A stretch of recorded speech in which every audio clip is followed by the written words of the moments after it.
කතාවට ආවතින් ඔයා අද මාගෙම කරගන්නද රහසක් කියලා කිව්වොත් ඔයා මට මාවෙනම් නුඹේ අග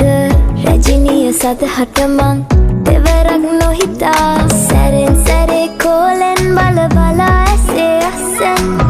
දුරුවට එපා වගේ හිඳින්න එපා රවන්න එපා ටිකෙන් ටිකේ අහලෙන් පුරවලා හිතේ හිස්තැන් නුඹ මට හිතක් වටින කෙනා නිසා චුට්ටක් කතාවට ආවොතින් ඔයා අද මාගෙම කරගන්නද රහසක් කියලා කිව්වොත් ඔයා මට මාවෙනම් නුඹේ අග රැජිනිය සදහට මං